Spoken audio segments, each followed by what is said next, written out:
Welcome everyone to another episode of Wise Women Dialogues on Full Disclosure and Ascension. I'm Maria Christina Owl, and today I'm with a long-time sister, Julianne Skai Arbor, aka TreeGirl. And so I met Julianne when I was a student of hers at New College of California in 1999 to 2000. And it was the Santa Rosa campus and culture and sustainability. And you were my academic advisor.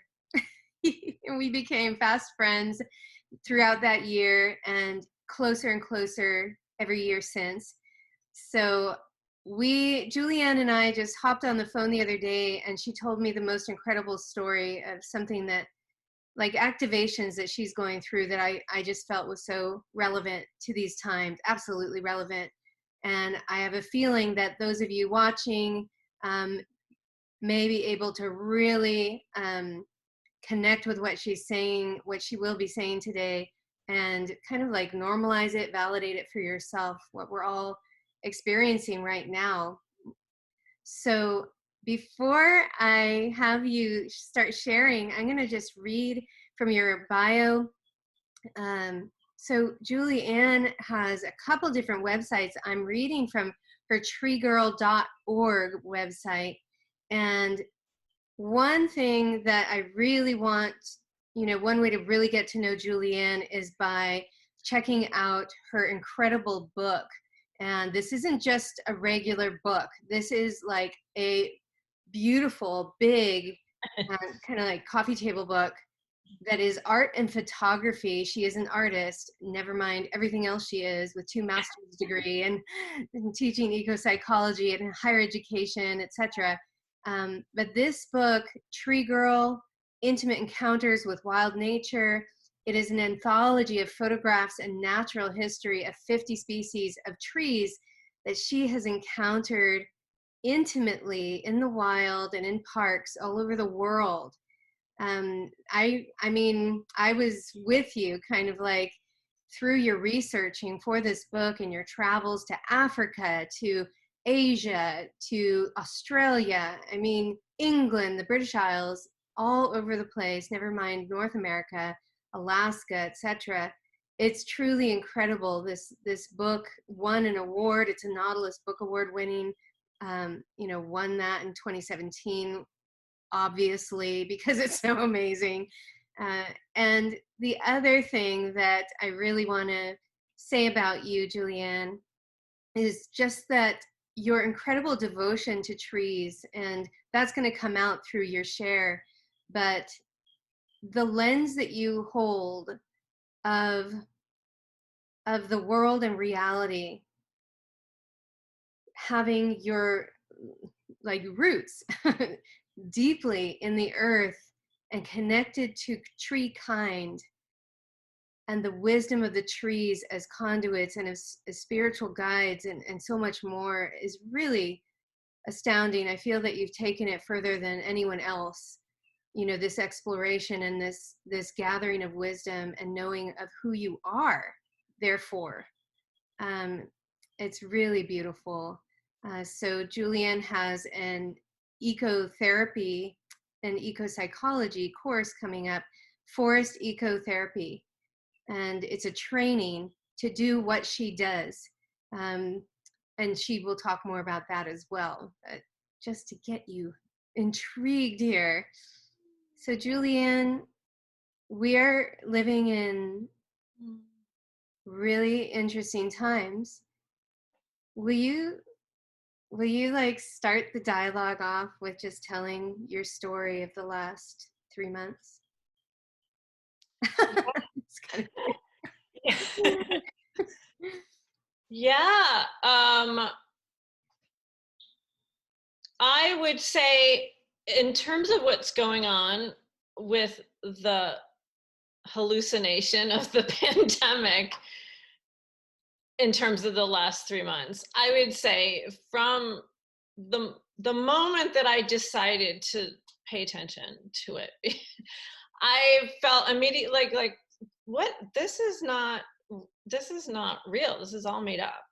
So like, I just, you know, didn't pay attention to it, just discarded it, because I was clearly doing something else. So from the beginning of this human cultural pathology, it almost this psychological disorder, I'm calling it, from an ecopsychological viewpoint, that there's some sort of coronaphobia, it's also called. I just was automatically not interested in it. I'm like, I'm not interested in this. This is not why I'm here. This is not important. Like, I have things to do with the earth. And so I just stayed on that path with the pandemic going on over here, and every once in a while I would check in and freak out and just, you know, come back. So I've been on this path as TreeGirl for 25 years, connecting really intimately, energetically, and intuitively, and psychically, and spiritually with trees. And it's just gotten deeper and deeper. And I've had a number of really profound experiences with that. That's just been building. And so I'm firmly in the psychic space of trees and forests and the earth, and always the cultural human realm has always really been really hard for me, been really like, but I just want to back up and say that, like, when I grew up really mainstream, and it's not like it happened when I moved to California, and so it's been this long period of initiation and initiation and initiation. So almost a month ago exactly, I was starting to have this really intense back pain on the base of my sacrum.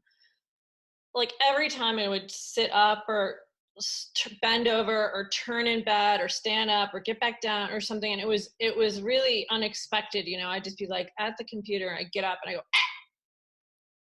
And I couldn't like move. I was like, ah. And I was, you know, really suffering from that. And I'm like, I have to go to the chiropractor. And it was, you know, everything was shut down, and I wasn't sure if I could see a chiropractor. So I decided to I have an intuitive healer that I've worked with for years who knows me really well. And I'm like, can we like find out what this is and what's going on? So I had this initial experience on the phone with someone.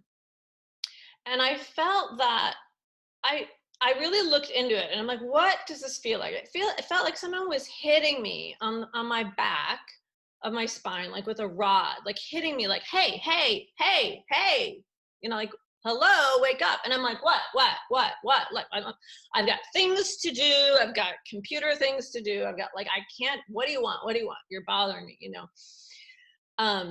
So it's clear that something wanted my attention. And so I dropped into that, and I was sitting down on the couch, and my hands started going over my womb area. And I've had a long history of problems with my reproductive organs. I've had 5 surgeries, and I'm sure a lot of you women out there can relate to having fibroids and endometriosis and cysts and infertility and all sorts of, you know, and then looking at that from a spiritual holistic, you know, viewpoint of creativity and suppression of your power. And, you know, I've been working with that for years and years and years. And so when my hand went over my womb, I'm like, oh my God, like, not goddess, not again. Like, what, like, what, I haven't healed this. And so, but something totally different happened, which is always when I know that when I have these experiences, these energetic experiences, that I know that they're potently real, because I could have never made it up, right? Right. And I should also say, I've had a long history of doing shamanic work as well. Shamanism is my spiritual path for the past 25 years.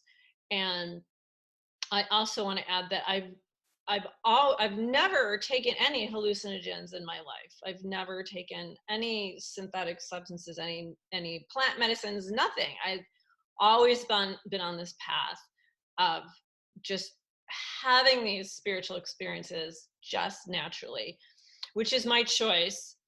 And so I'm at the point energetically now where I'm energized by going external. Some people are internally resourced and some people are externally resourced. That's my language from network chiropractic, my knowledge. And so I'm able to energetically expand my spirit and my energy field like way, way, way out in the cosmos, like instantly. And it's very natural. It's very comfortable. I'm totally in control of it. I know when it's happening. And at the same time, I'm always grounded. I'm always grounded in the earth. So I always feel like I'm got my feet on the ground, and then, my spirit is out, and it's this balance of grounding on both ends. So in this experience, I went way out into the cosmos like I normally do, and I saw the earth in the distance, which happens quite often. And my legs spread open physically, and it was if my eyes were looking out from my body in that position in the cosmos. And at the same time, I felt I was embodying Gaia, the goddess Gaia, creatrix of all things, including the planet, as well as the planet herself. So I felt this incredible goddess energy, and I've never had that extent of an experience before. So I'm like, what is this? And I saw, and my lower back pain turned into birth pain. And I've never given birth, but I hear that is common, that there's back pain, during pregnancy and during birth, because obviously there's so much movement going on there. So my legs are spread open, and I saw in this vision the earth come out of my giant yoni. It was like the cosmic yoni. And I heard, I am Gaia giving birth to Gaia. I am Gaia giving birth to Gaia. I am Gaia giving birth to Gaia. Yeah. And right before that happened, what I forgot to say is, what I heard was, this is really, really precious. This is really, really precious. This is precious. As if to say, this is a new baby being born. This is precious. We have to take great, great care with this.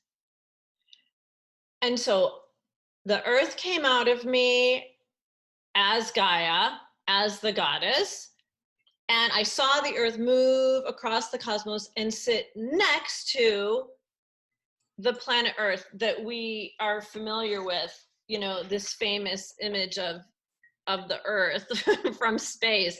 All of a sudden there were two earths right next to each other.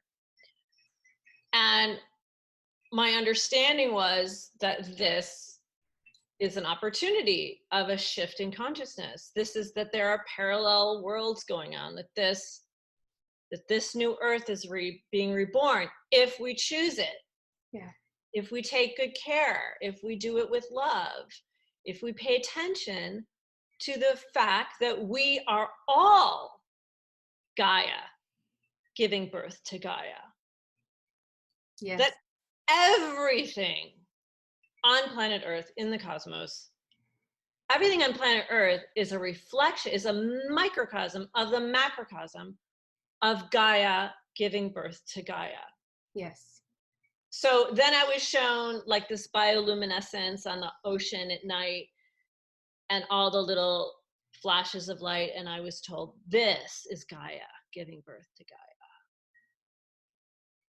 And then I was shown plants and like the molecules of all living things and told, this is Gaia giving birth to Gaia at all times.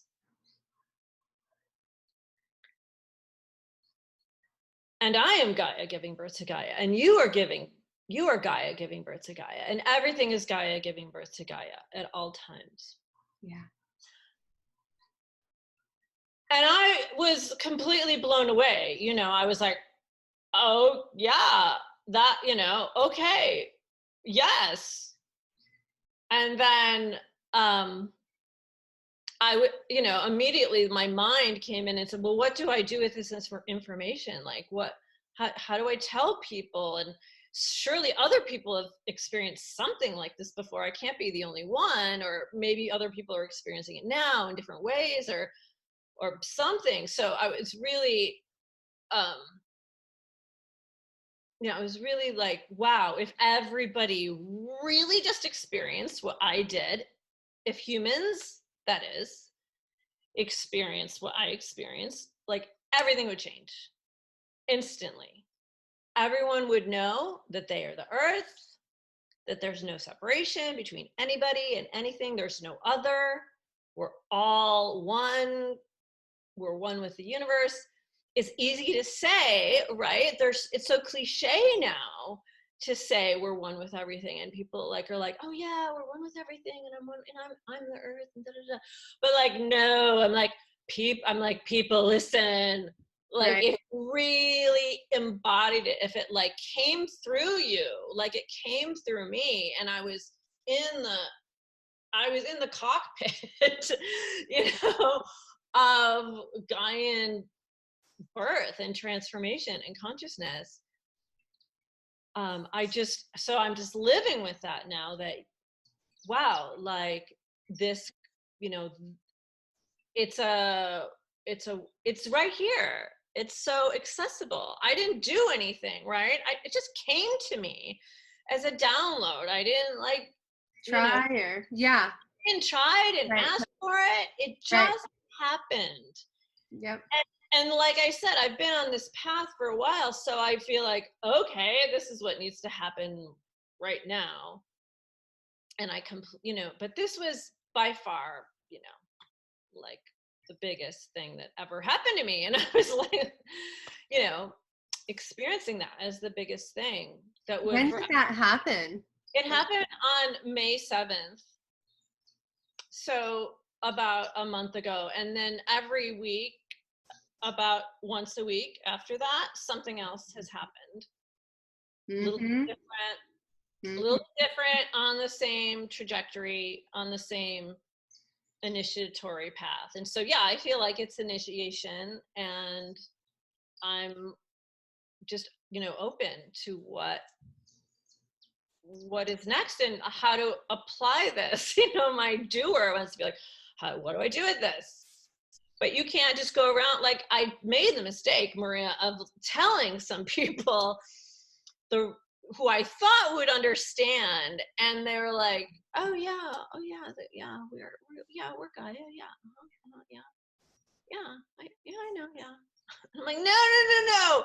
If you really understood it, you wouldn't have that reaction. You'd Right. change your life too. So I realized that it is very precious. This information is very precious. This experience is very precious, and it has to be experienced. It's just like any other thing. I've had all this, you know, years of experiential education, and, you know, I've learned it. I keep learning over and over again. You can't tell people anything. You can't say, we have to save the earth, and we are the earth, and we have to do this and this. Like, people, like, there are certain people who are like, yeah, you know, but you can't tell people unless they experience it, or they've experienced something. And so my work as an educator and a healer and a leader, and what I want to do with this program is to help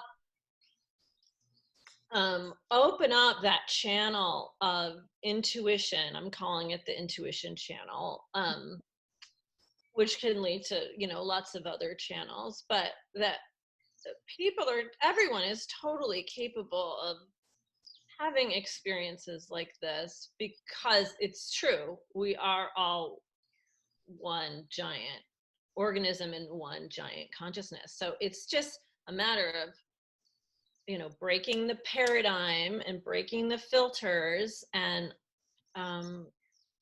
allowing it in. I don't know if that's all that it's a matter of, but yeah, so I'm on this process right now of trying to figure out what to do. Yeah, right. The mind has a hard time just, but you know, and to a degree that's appropriate, because that's the strength of the mind is to receive the vision and then implement it, you know, like give it a form, give it structure. Yeah, let me just add one more thing to that, is that because I've known for a while that my purpose in this lifetime is to be of service to the earth, and to be of service to the trees and the forest specifically, and be a bridge between people and the forest and trees. That, like, I work for the trees is what I say. I work for them. They're my family. And so when I wonder, well, what do I do with this? The part of me that knows my life's work is is listening. Okay, you know, this is bigger than TreeGirl. This is Gaia girl. Right. Yeah.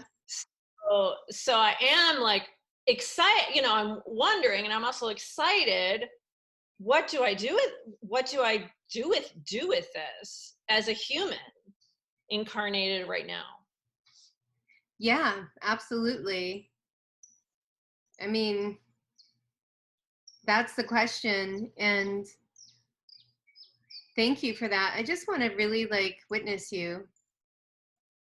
Yeah, because I think that the Great Mother in every emanation, you know, as she returns to bring balance to these times and collective human psyche, consciousness, that she's working through, you know, the women in certain ways, she's working through everybody in ways, she's working through the children, working, you know, playing, like streaming through us, she's coming home into each of us. And the way that you received her is just the way you described that was so beautiful. And I really feel like that story is so important. I feel that there may be people listening who are having their own experiences of being activated, of being unlocked, you know, whether this is what people call ascension codes being unlocked, or whether this is, you know, just opening as a clear channel for the Gaian, you know, crystalline. It's like whatever like new age words we want to put on it, we can, but, you know, never mind the languaging. This is a very real, visceral, cellular, and spiritual experience happening through people right now. And I think that this question of like, okay, once we start receiving these you know, larger activations, then what do we do? And, you know, part of me almost wants to just say, you know, like, breathe. Now you breathe. Right? I need that one. You can call me up every day with that breathe. One. Yeah. Breathe and know that it's happening. I think that that's what the guides, when they come to us, you know, Dwayne and I will be like, we have to do a channeling because, you know, we need more reassurance, because part of us that is afraid, that is still in the fear programming and is afraid that we're doing it wrong, you know, like we're birthing the new earth wrong, or not doing enough to birth new, or there might be one more thing that needs to happen so that it really does birth, and all of that is still part of the old programming. And so it's almost like, no, just just know it's happening, and breathe, and have faith, really, like have faith that there's something so much greater,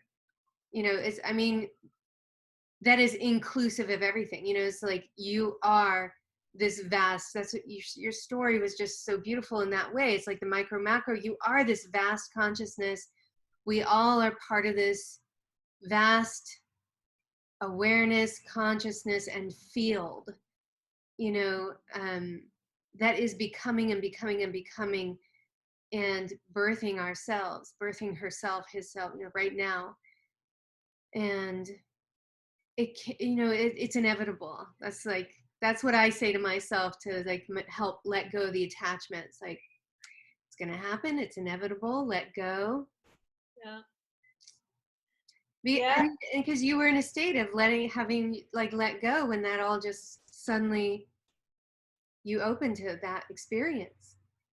Yeah, but it took pain. It took physical pain. Right. And a lot of us know that pain is it's the body trying to tell you something. It's lots of things trying to tell you something. And I am in this beautiful spiritual world, but just like everyone else, I suffer significantly in this modern world. And so it took, physical pain to wake me up, to be like, and so this, but I have to tell you this other story, because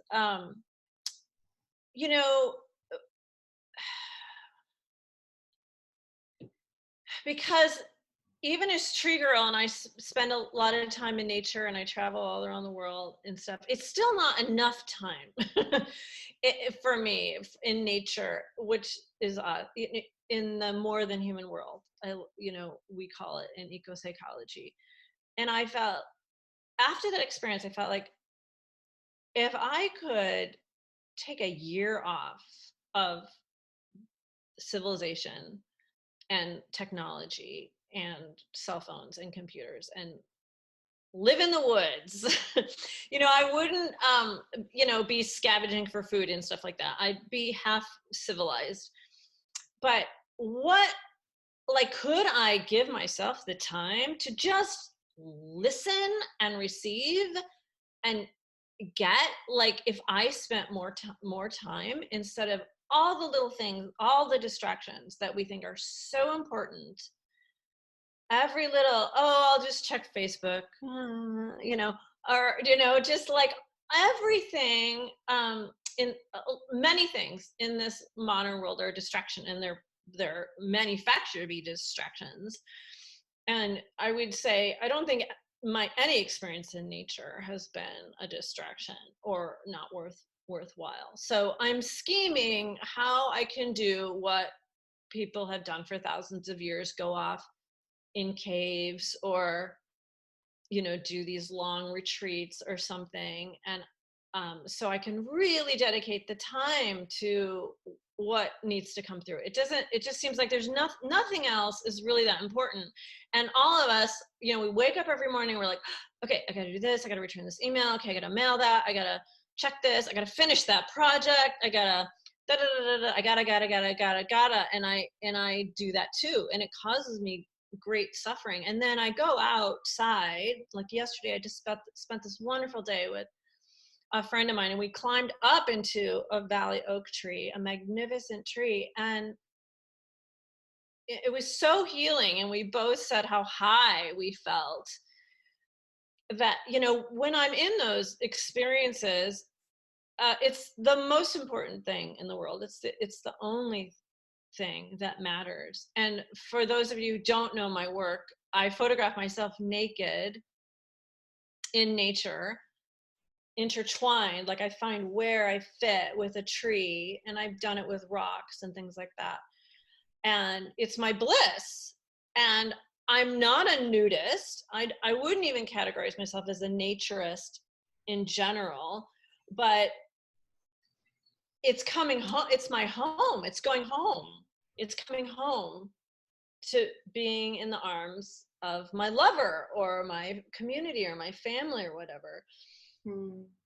And so I've had this tactile somatic bonding with Gaia on a skin to skin level for 25 years, which I think, you know, some of us know, or I'm learning how all of the senses, the physical senses, the 5 physical senses, are portals to other states of consciousness.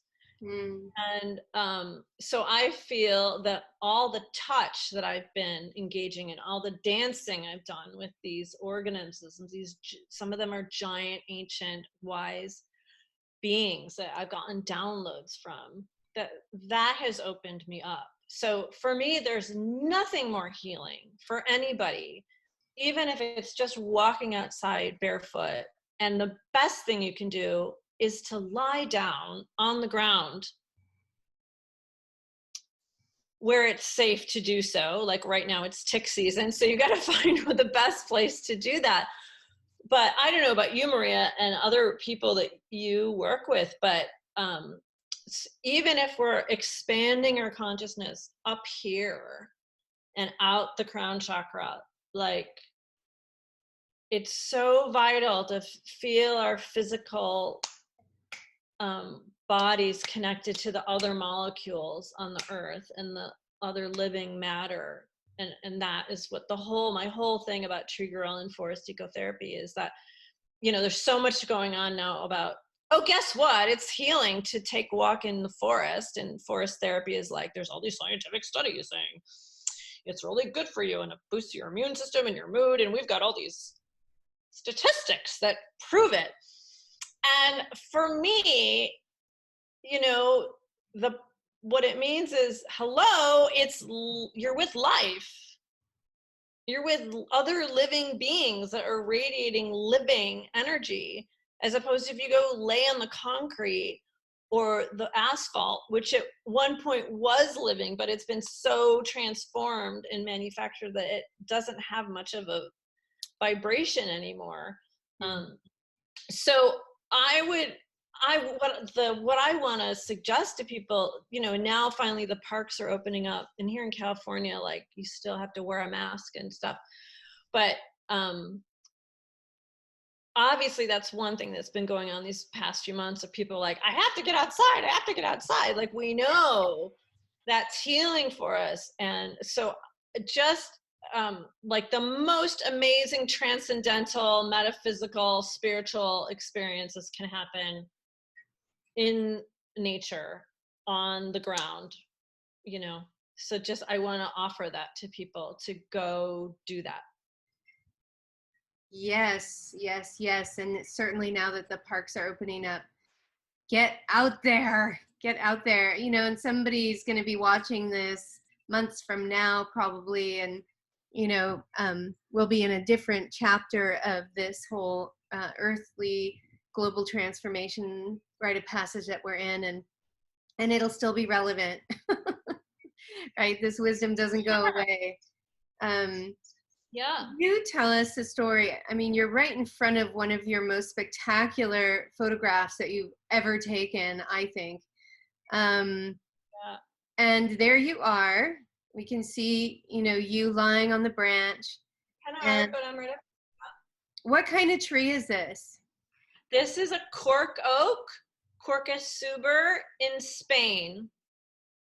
It's she is a 200-year-old veteran cork oak tree in a cork oak harvesting grove, meaning all the trees in there were harvested about every 10 to 20 years for the last 200 years.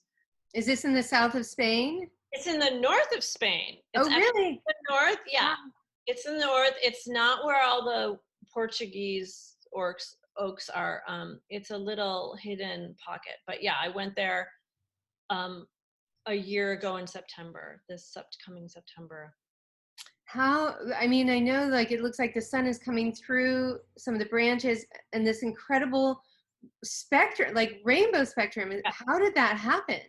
Yeah. So let me just turn the light off so you can, this light off. So what people need to know is that this is a light box. This is my photograph with light coming from behind it. So, so it's actually like I can do this. And, so the story with this amazing story is that usually when I do my photography, I go out early in the morning or at dusk because the light is the best. For those of you who are photographers, know you don't want a harsh light. You want like before the sun hits something so you don't get light and shadows. And so I had seen this tree the night before and I wanted to come back the next morning. So I was with my friend who was a translator, and we got up, we went back to the tree, and we just ran late. And so by the time we got to the tree, the sun had on the other side, which is where I wanted to shoot the picture, hit the tree. And I was completely, like, I was crying. I was so upset for about 2 hours. Because when I make these long journeys, and sometimes I just have minutes or hours, to get the shot that I want to get, and then it's over. And so I really was so upset that I fucked up, that I messed up. I came too late. I didn't get my ass out of bed early enough, So I was with my friend. I'm like, fuck it. Like, let's go. Like, I'm a failure, just really, really down. I was really crying. I'm like, actually, like, trauma is like coming up in me again. And then she's like, well, why don't you just try something? Just do something. Like, we're here. There's all these other trees. Just try to do something. And so for like another hour, I'm like moving my camera around. I'm like, no, that's not it. And no, it looks horrible, and blah, blah, blah. And then I set my camera up here, and she's like, and so I do it on a tripod with a remote control. And so I'm always in control. So I climb up into this tree, and it's completely blacked out when I climb the tree. There was no light. It was backlit, so there was like light back here, but it was like a silhouette. And so I climbed up in the tree, and I was climbing up there, and it's just, that's, when I get into position, it's this incredible, blissful experience. So I climb up into the tree, and my friend is just looking through, she's just, looking through the camera for me, watching me. And she says, something really interesting is going on in the camera. And I said, oh, okay, just keep going. It was like going like every 30 seconds. I think actually I had a timer on it. I had an automatic timer attached to the camera. So it would go off every 30 seconds, and I had no idea. I would just keep going. And so I'm like, okay, and so I come down from the tree, and I look in the camera, and I was like, holy goodness, holy goddess, what is that? What happened? What is, oh my God, this. And so the point is that I had no idea this was happening. And so what happened is there's a crotch in the tree here. And so the sun had risen that whole time and then peeked out right there and came out at the camera. And so there's this series of like 2 or 3 minutes where all of these lights appear and get big and get broader and broader and brighter and brighter. And it's really hard to see, but down here, there's a red one. There's a red root chakra underground. And I don't even know how many chakras are there. I keep trying to count them, but then there's all these other little chakras. There's something like 16 or something, and they go all the way, like that. And it wasn't really actually until I got home and I put them on my computer and that I really saw what was happening. And then, so I didn't use any special lens, you know, men especially with my photography, they're like, what kind of lens do you use? How did you get that shot? And I'm like, it's not about the lens. It's not about the camera. Like, don't you get it? It was a gift from the cork oak tree because I was so upset. I was so, you know, I was about to give, I gave up. I was crying. I was in despair. I felt like a failure. And the tree gave me this gift that I could have never, ever gotten if I had planned.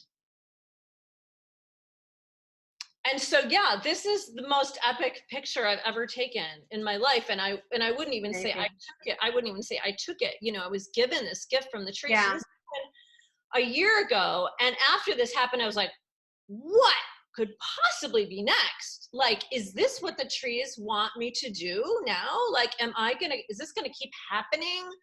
And I'm gonna have this whole series of like the trees showing me chakras and the energy fields and getting healings and this whole other like magical dimension. And the thing is what I wanted to say about this particular tree, this 200-year-old tree in cork oaks, if you've ever seen a cork oak that's been skinned, they're skinned literally like animal skins. And there's a, you know, I don't condone animal fur. Sometimes I'm okay with leather if I know it's a byproduct of something else. But, you know, cork is touted to be this sustainable leather, and it's really sustainable, you know, because, you know, it can just regrow, which is true. But you see these trees and the way that they regrow, their cork cambium is blood red, and it regrows like a scar on your arm. Like if you had a big chunk taken out of your arm and then it grew back, and they just look butchered. They look like butchered soldiers, and quite honestly, like really beat up prostitutes. That was my sense, that they were like, I'm done. Like, I'm done giving. I can't give anymore. So my whole, you know, so the idea, cork, I really question cork now, because like, well, why is it okay that, I mean, we could go into the whole why thing and all the whole animal, vegetable, mineral kingdom of extraction. But I would say that, you know, this cork oak, you know, she was still, you know, she was pumping out this cosmic world tree, cosmic energy tree, really powerfully. And she was really wounded. You know, she was really, had gone through it. She was probably in the last years, maybe she'd have 50 more years of her life or something like that. So that is, you know, also really a huge lesson from trees and the natural world, is like they take a beating, you know, from us humans, and still they have a lot to offer us, you know, as a resource beyond physical giving. And that resource has to be reciprocal, you know, that we can't just take. So I know I'm in service of the trees, and they can't take pictures, they can't write, they can't publish books. And so I'm like, okay, I will take your message, and I will show the world, I'll show humanity this.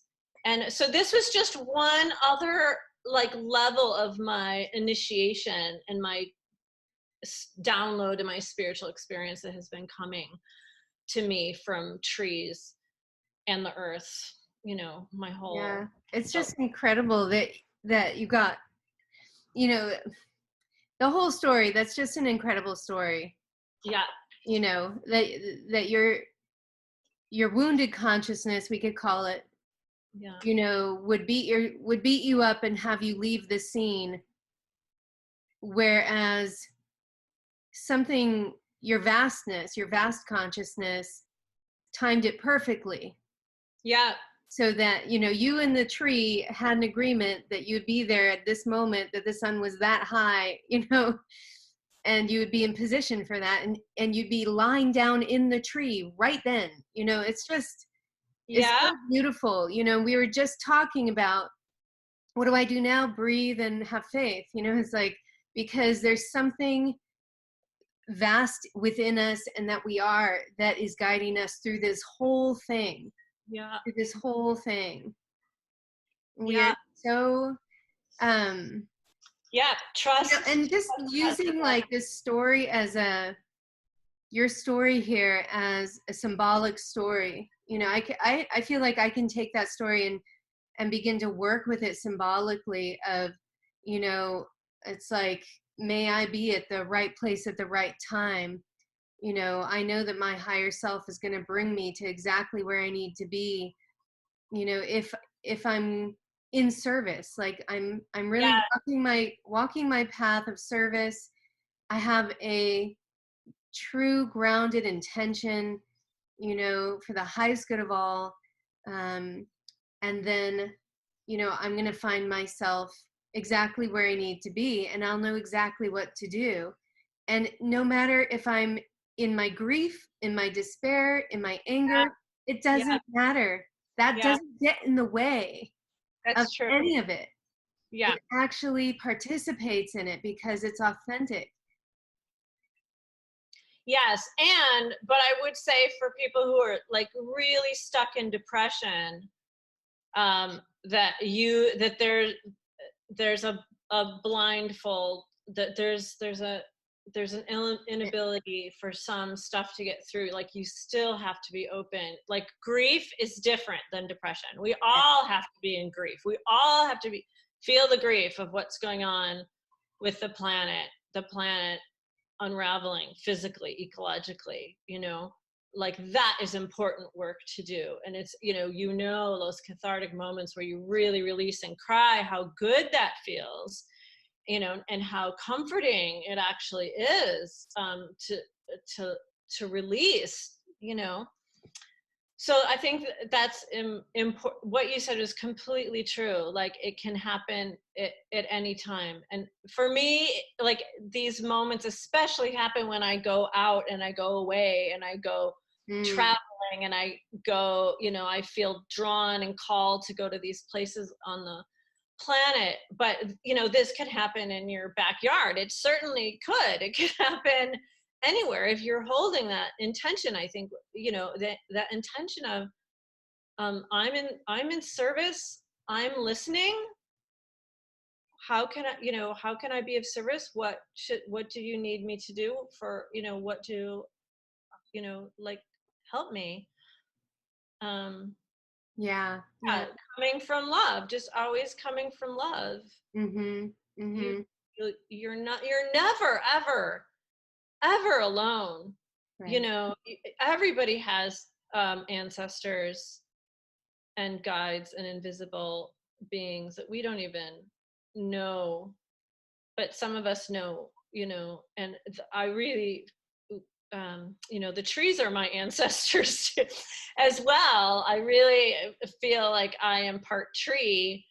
And but I also, you know, have one foot in the human world, and I have human ancestors. And I would just encourage everybody, even if you don't think that you have any relationship to your family history, your genealogy, because maybe something bad happened, like, that is a resource. And those people, they are on another dimension, and they're here, they're helping.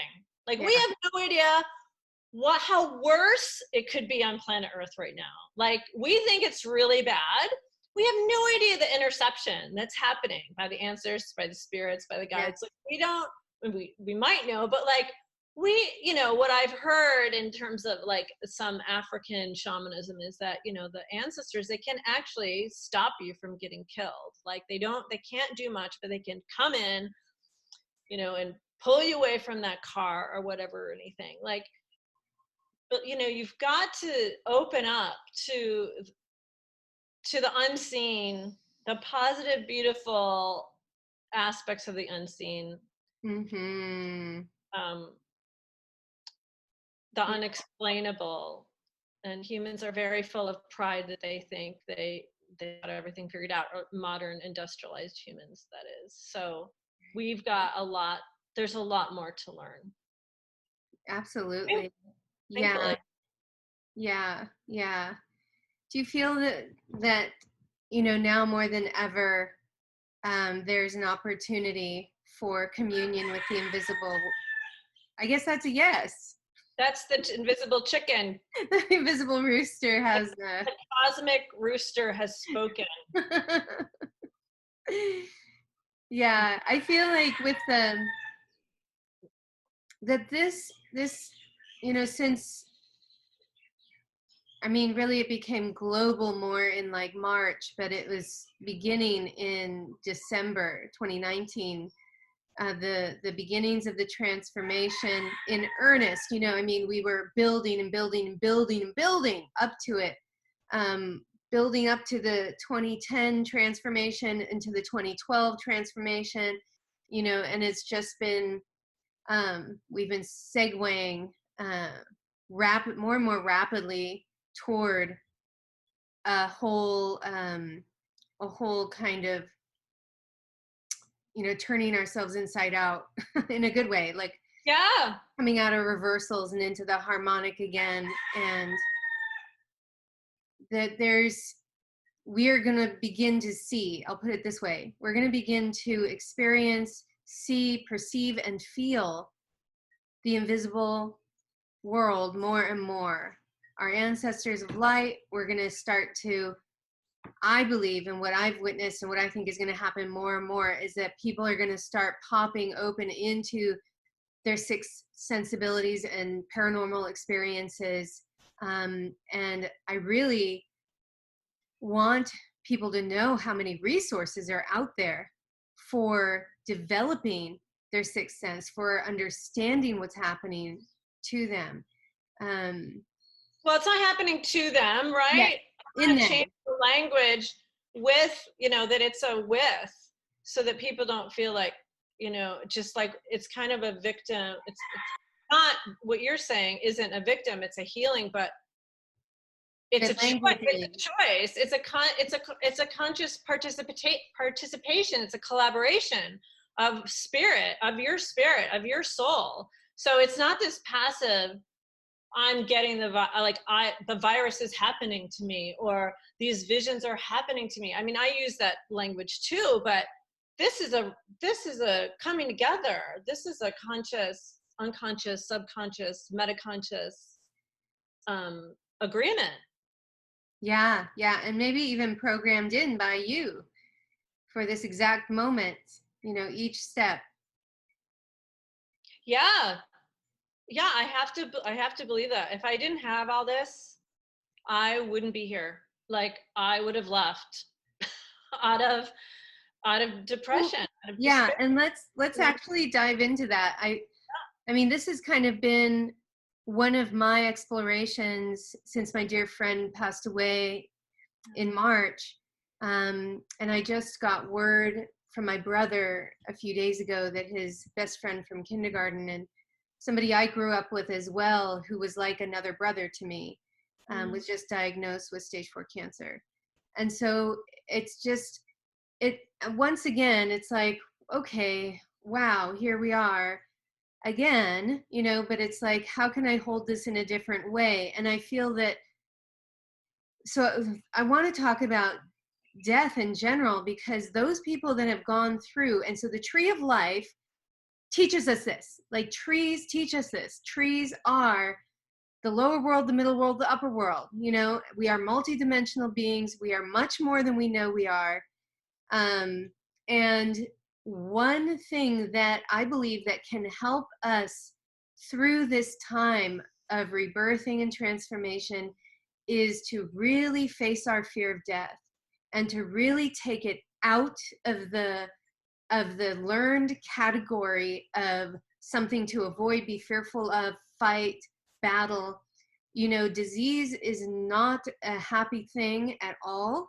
It's very painful. It's very scary, and I think that we kind of find ourselves in imbalance from the way that our culture has manipulated us, the way that our family of origins perhaps, or our younger years, you know, the traumas that we faced and the core wounding beliefs that we hold and we don't resolve, you know, the unresolved grief, etc. Like all this oppression and suppression and repression. And we find ourselves facing these health crises at some point in our lives. And we have this great opportunity to transform. And so, you know, of course, having witnessed my sister pass away, and you and I shared a dear, dear sister who passed away even longer ago, but it's like, you know, so I go to the place of like, well, if I was diagnosed, how would I hold that? And I get to like, really, I'm like, I'm just going to let myself explore this, because otherwise I am shoving it under the carpet, and I'm like afraid of it. You know, it's just like, okay, I'm going to hold it right here, and I'm just going to like feel it and work with it and look at it and like taste it and smell it. And, you know, what is death? What is disease? Like, what's happening in my body right now? What would happen if I received a diagnosis today? Like, what would I do? How would I react? How do I want to react? And a part of me thinks that if I wasn't afraid of death, that my healing would be like 10 times faster. You know, like the regeneration would happen more quickly. Or the transformation and a more easeful transformation could happen. And like, so I'm just like, how much is our fear of death actually creating just like such heightened levels of stress and cortisol and adrenaline and fight or flight? And yeah, those are all really great, real questions. And a lot, like this whole viral, you know, hologram has put people in this state of like fear. And there are people who have had near-death experiences and who are like, oh, a virus, okay, you know, and they aren't afraid to just, I'm not going to wear a mask, and I'm going to walk around and I'm going to live my life because I'm not afraid of death. I've died. Yeah. It's a great, beautiful, lovely thing. You know, like I'm not, right? And yeah. And yet our fear of death is being promoted as a way to control us.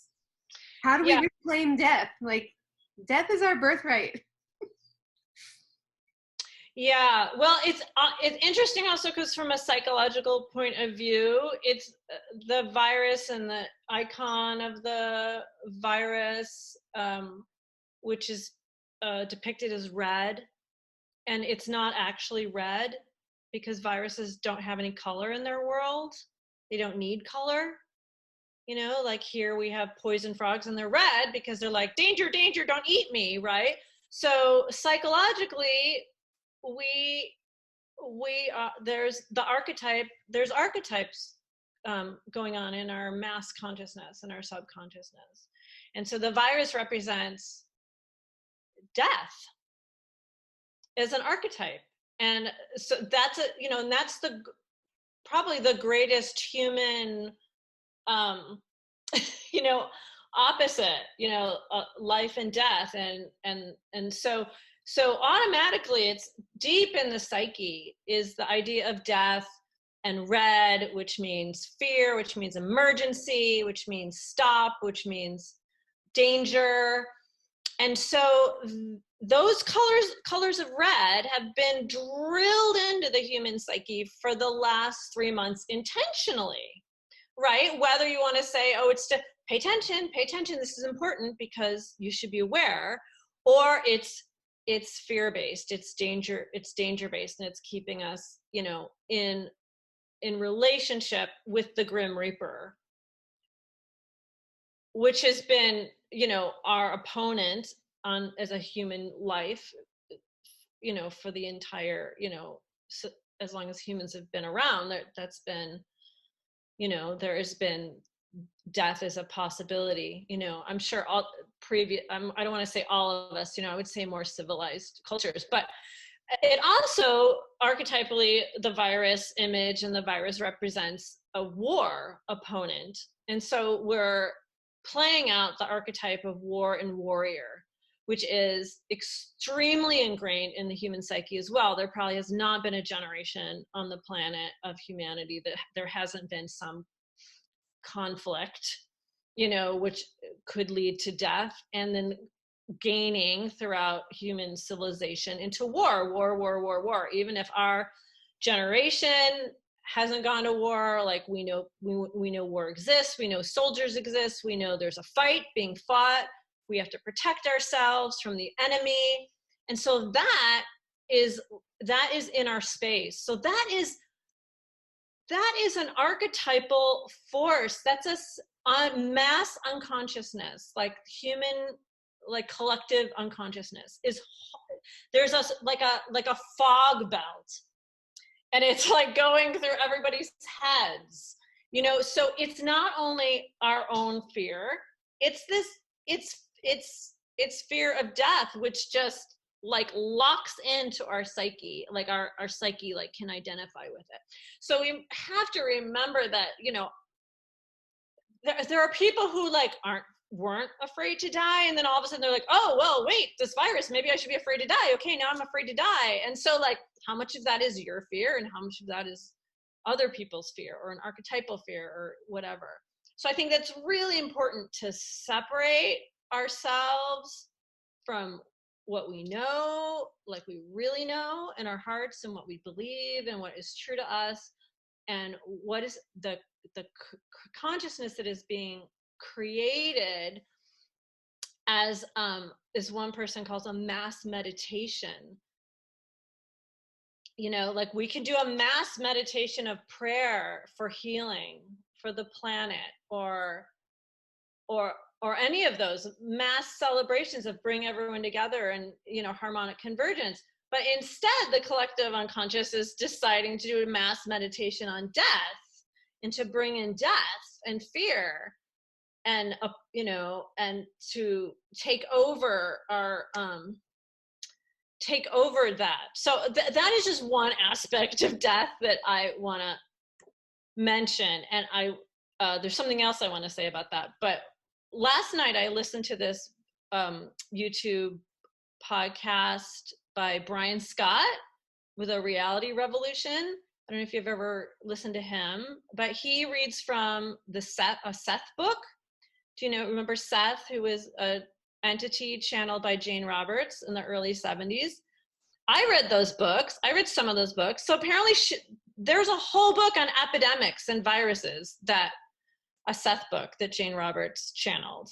And so in this podcast, he reads what Seth said in 1973. And of course, he was channeled, so he's kind of aware of what was going on at that time, but he's, you know, that entity was in a greater consciousness of time and human space. And so he talked about epidemics and the choice of spirits on a mass level to choose to bring in a big change, a big physical change, because they're really sick of things not changing on some other level, politically, socially, whatever.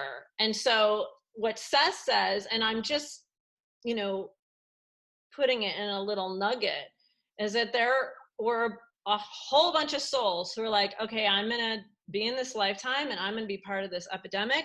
And I'm even going to die from this epidemic because I'm protesting what's going on the planet right now. I'm protesting what's going on politically, sociologically.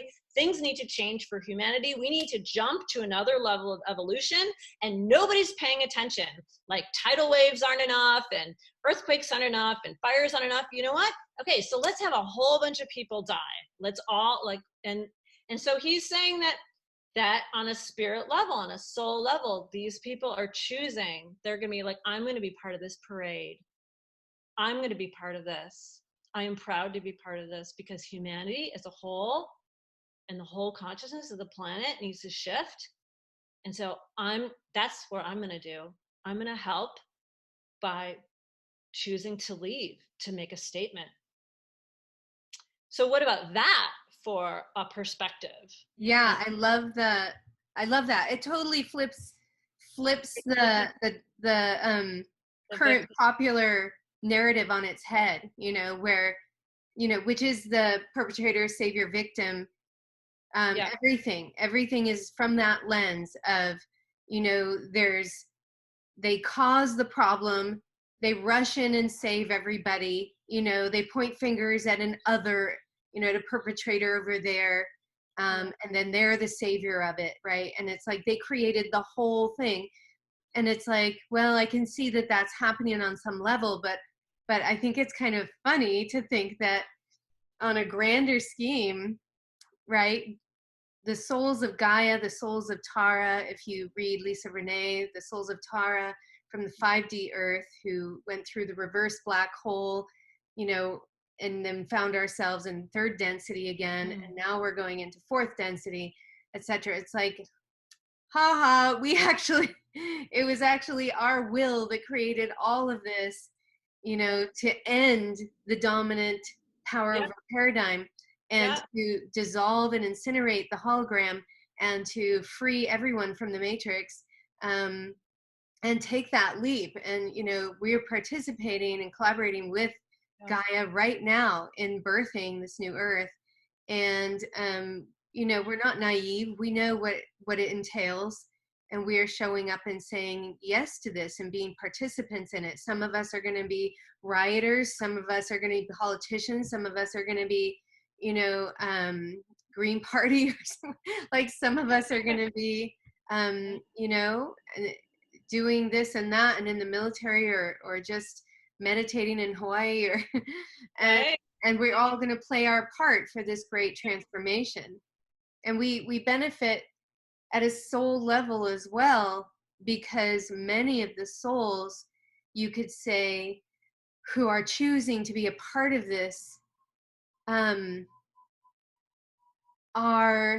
it's like, it is our time to make our personal choice, you could say, our unique individual choice as souls, to have this experience catalyze us to our personal next steps as well, and to make the choice for division or unification.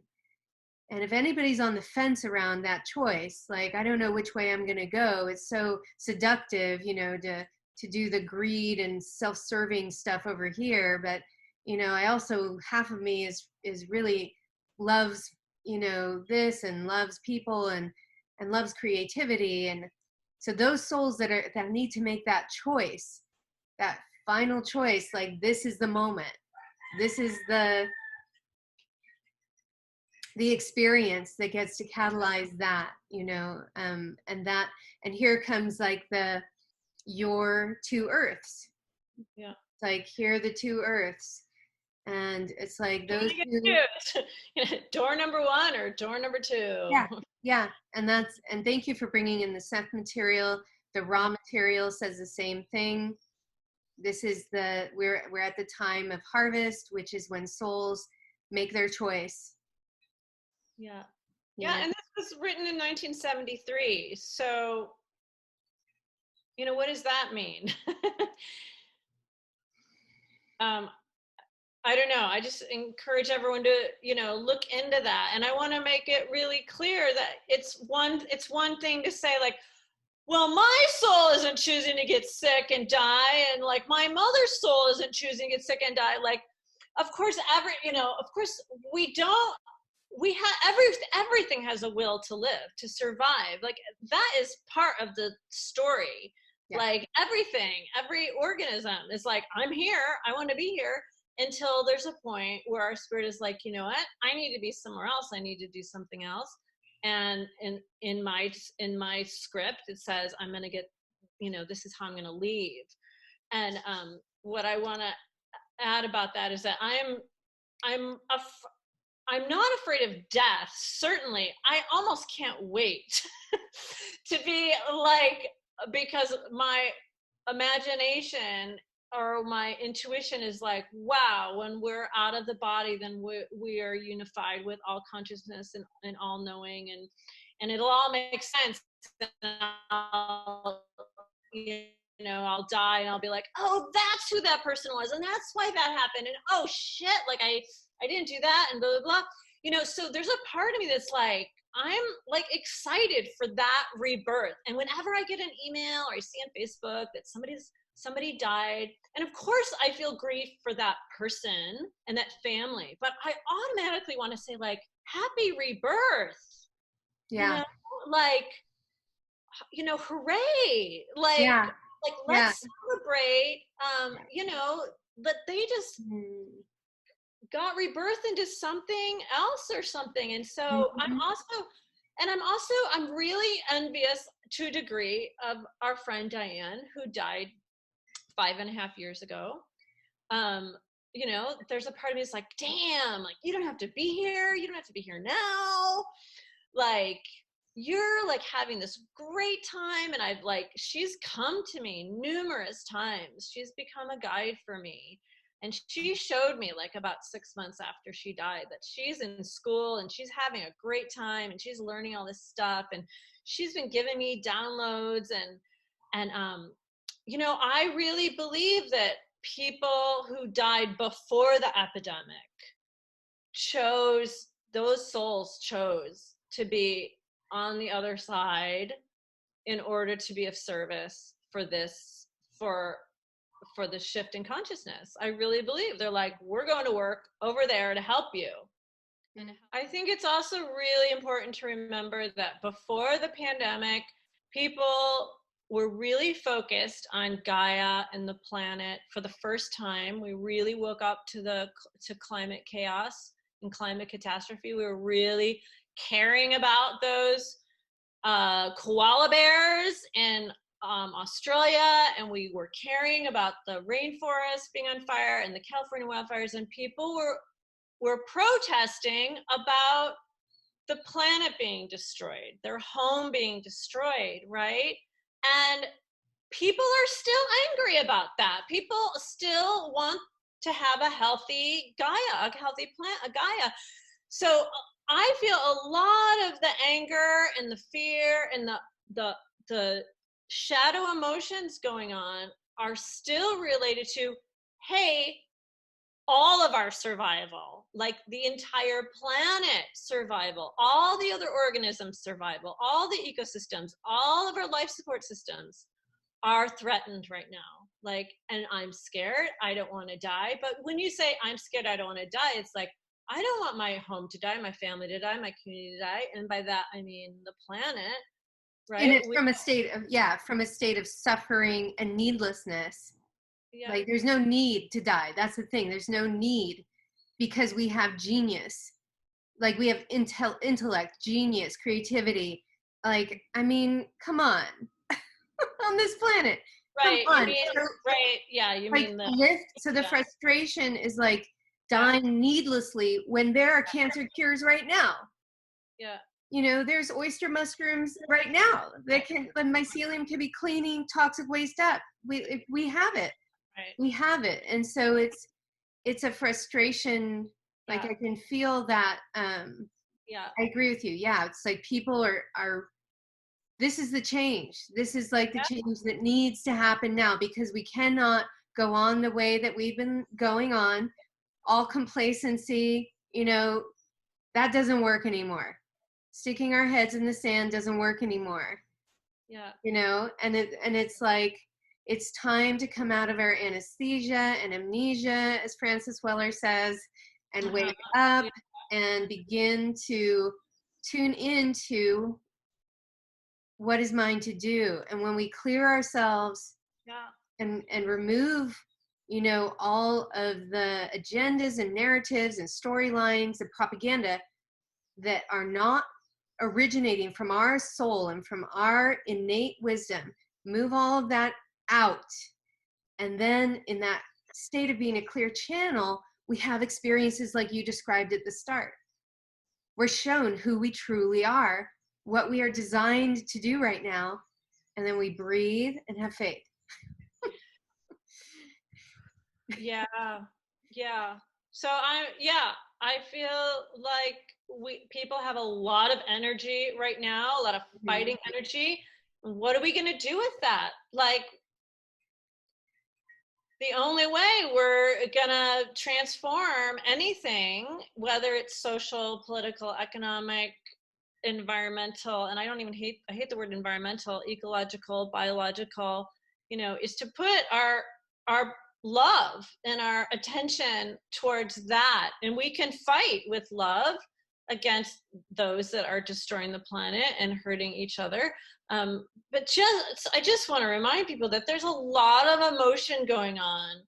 And so some of that emotion is not yours, some of it is collective, and some of it is shadow emotion, some of it is deep emotion from your childhood, some of it's like core human emotion of, hey, like I want life, I want this to be a beautiful world. So if we just took all the fucking like all the energy that's going into the media, and even in these protests and stuff, like can we just take that energy and like do something else with it that's positive? I mean, I Yeah. know that protests are like a form of love turned to action. I know it's like, hey, we want change. um but I'm just really holding that underneath all of this is really the desire to heal the planet and our in life, and life, and that people are confusing their individual survival with the survival of the planet, Yeah. I, because we are one with the planet. But do you know what I'm saying? It's just, I just wish, I hope for people that you open up to feeling that the greater the greater struggle here is this for the whole planet. yeah, yeah, absolutely. And I mean, that's the beautiful thing I'm noticing, like with this global transfer. I mean, it's a global transformation. There are hot spots happening, conflicts for justice, like striving for justice, striving for voices to be heard. Um, the whole planet has become this activated, like we need to purge out, Yeah. like Mm-hmm. we've ingested poison. We need to purge it out. We were told it was like a vitality drink, or we were told it was going to make us rich, we were told it was going to make us beautiful, we were told it was going to make us more money, and we drank it. And now we've been sick from it. We've been getting sicker and sicker, watching our children at younger and younger ages getting diseases that they should never have gotten. And it's time to purge it all out. And part of that, what I'm seeing um is that it has to be global right now, because Mm-hmm. like no more band-aid fixes. When I Mm-hmm. think about the racism, like in this whole racism protests, and the the fake protesters who are the writers being paid, um Mm-hmm. there's this place of yeah, we need something, we need a different kind of protest right now. It has to be more than just striving for band-aid fixes. Like it has to be, the culture literally has to reset and start again from a new foundation for true healing to happen at this point. It's like the root cause must be purged out, because otherwise these ridiculous laws, um, or whatever regulations get passed that are just surface. They're just surface stuff, and it's just more manipulation. They're Yeah. reactionary. Yeah. Yeah. And it doesn't do anything really, and it's just like, enough, it's enough. We have to, the whole world has to shift at this point. And I think that's what, obviously, as we were saying before, perhaps all of this is happening because the majority of human consciousness, and what the higher density helpers told us in a channeling, they say, as we gauge the heart field of humanity at this time, we see that there is a majority, the mass of you are calling out for change through love, not fear. They are calling out for, like, let us know who we truly are now through love, rather than discovering who we are by diving into what we're not. Right. You know, we've been doing that for long enough.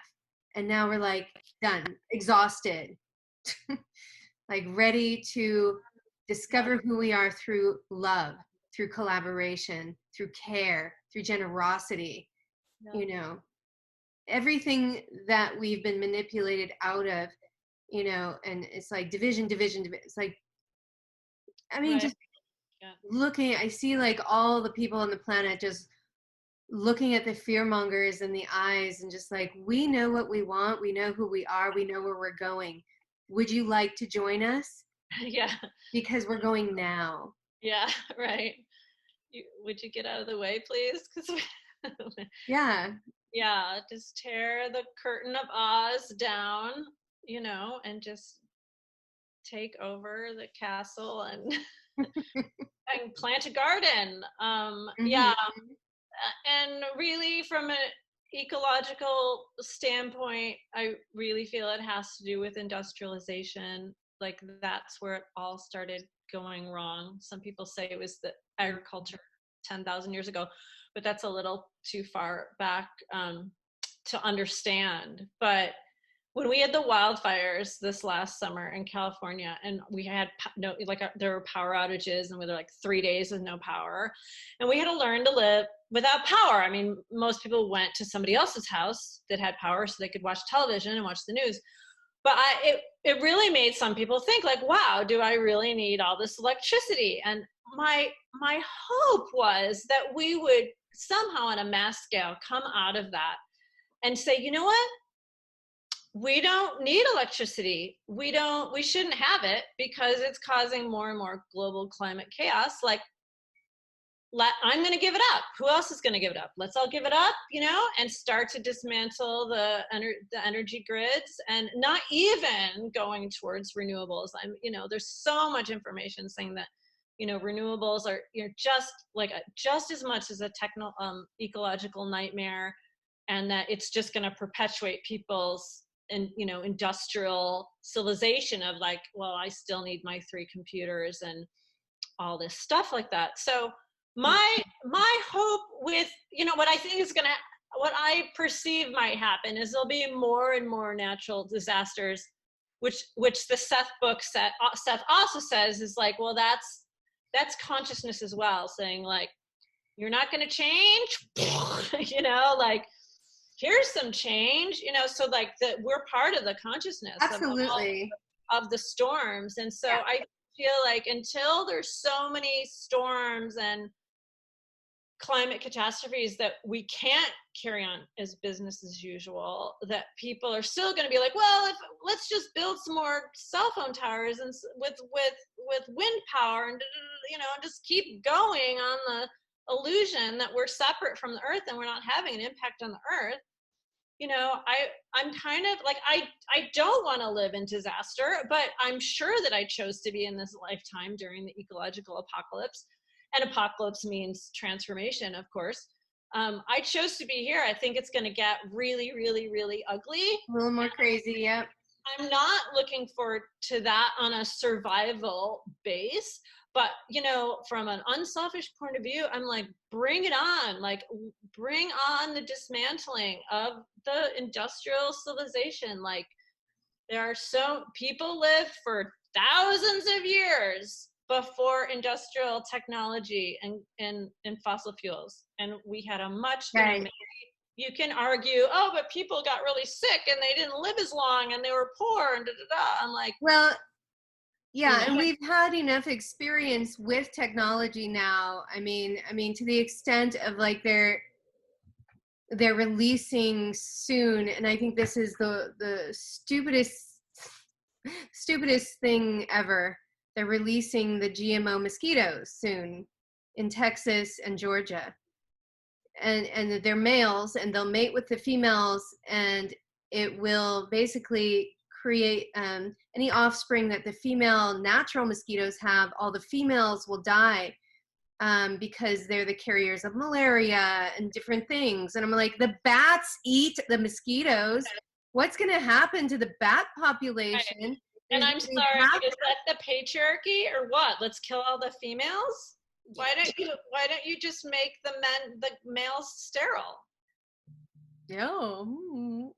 Yeah, I mean, it's like a domino effect, though. And there's a woman who is protesting this. I'm totally going off on another tangent, but there's a woman protesting this. Last time it was presented, they were about to maybe release them or something, and she protested. She got enough signatures to block it.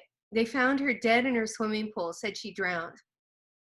And here it is again. I just saw it on Zero Hedge or blacklistednews.com, one of those, that they are now once again on course to release these genetically modified mosquitoes. And I'm like, this is the worst idea ever. So, yes. I mean, but what we're talking about is like that the industrial, or let's call it this. Let's call it the human ingenuity is like this incredible gift that can be used to divide and conquer, or can be used, for selfish reasons, or can be used for service to others and uplifting of all. And humanity is so far beyond fossil fuels in our our technological advancement. We are already at free energy. Yeah. We're already there. We're already at hovercrafts. We're already beyond hovercrafts, like anti-gravity like vehicles. We are already traveling through the galaxy. Right. I mean, we're beyond. We're going to the moon. We're archaic on this planet. We have been held back technologically, purposefully.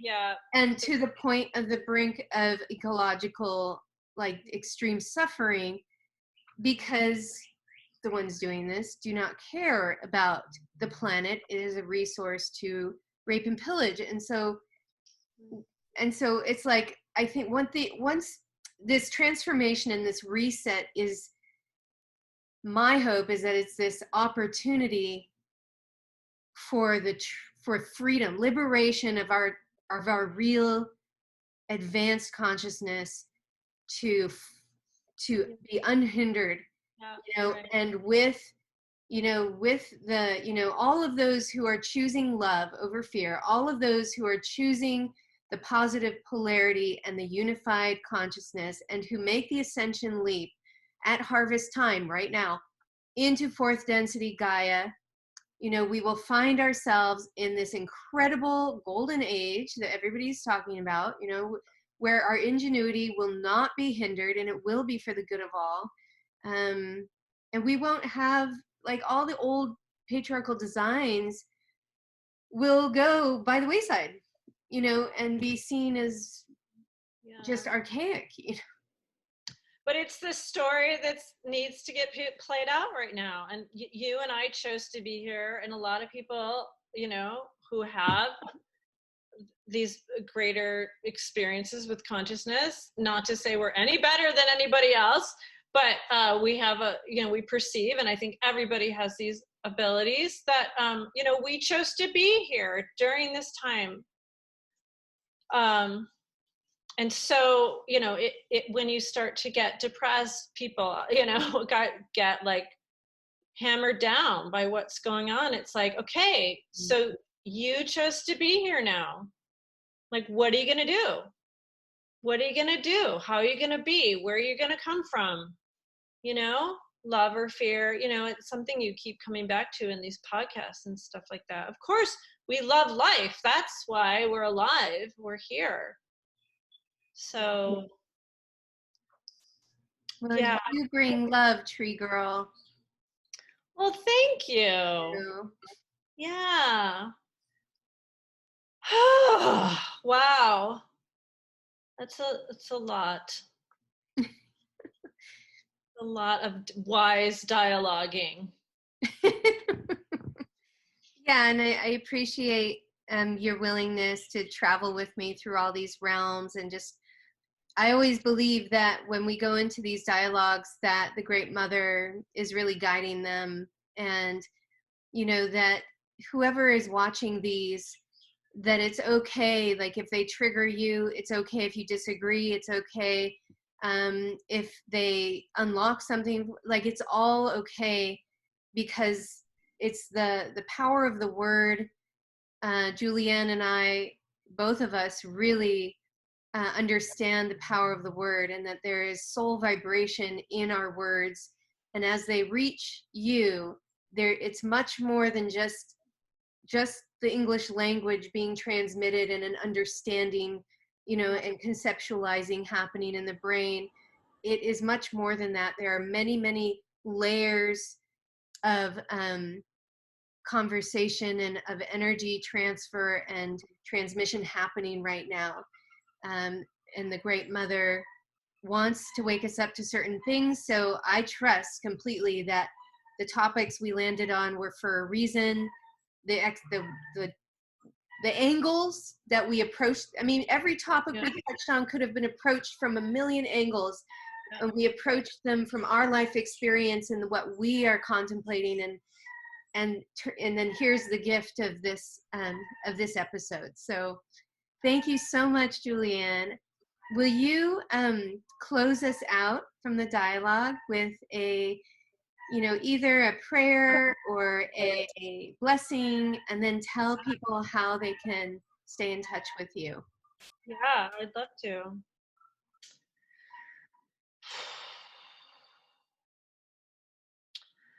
Great Spirit, Mother Earth, Gaia, consciousness, all that is known and is yet to be revealed.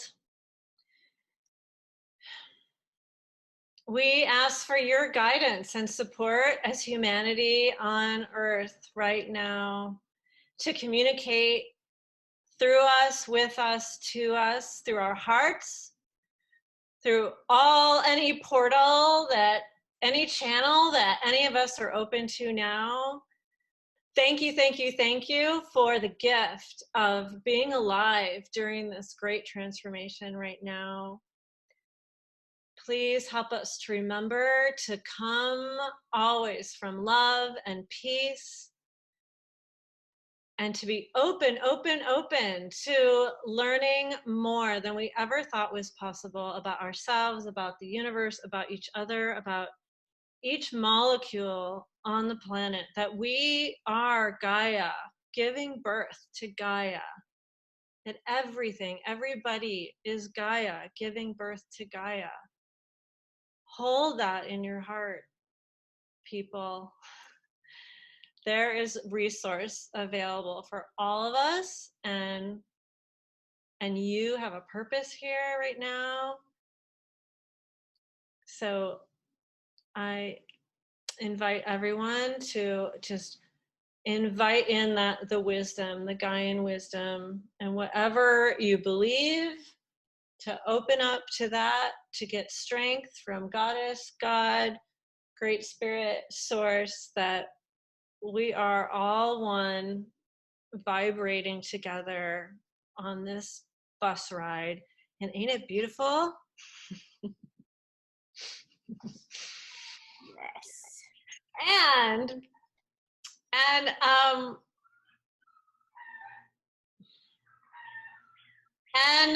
the more than human world is bigger than human consciousness. So I invite you to go outside and lay on the ground, and or connect with a tree and ask for guidance directly from Source to come through that other being to you. Find companionship and comfort and allyship with the more than human world.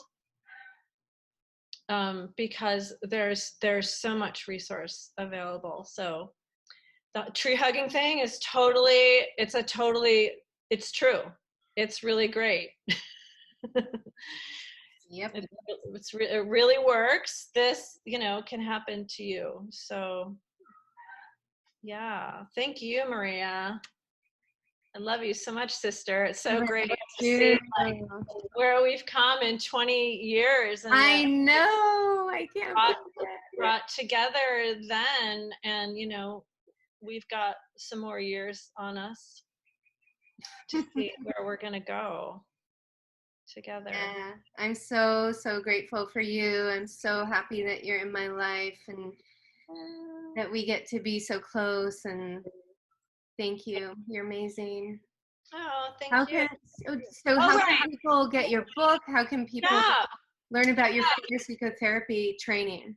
Yeah, so my book and anything, if you want to see my photographs, this one is not in the book because it happened after the book. So I have like 16 more species that I've photographed since the book. So you can go to www.treegirl.org and look at my artwork there, and you can get the book there. And then also my forest ecotherapy program, which I hope to launch in the spring. And you can go to www.forestecotherapy.com. And I also have some other resources there available for people if you just want to connect with trees more. So yeah, please sign up on my mailing list and check it out and send me an email if you have any questions. And yeah, I hope to hear from you, Gaias. Yay. And I will put all of that information in the description under this video. Great. And so if there's any other resources you want people to have that you want me to put in the description, send them to them. Great, I will. All right. Well, thank you, everybody, for being a part of this Wise Women community and Sacred Future. Of course, you know how to reach me, sacredfuture.org, maria@sacredfuture.org, and I'm always happy to be a resource. I will continue doing these series through our transformation and rebirthing, and I am so grateful. Thank you, and aloha. Aloha.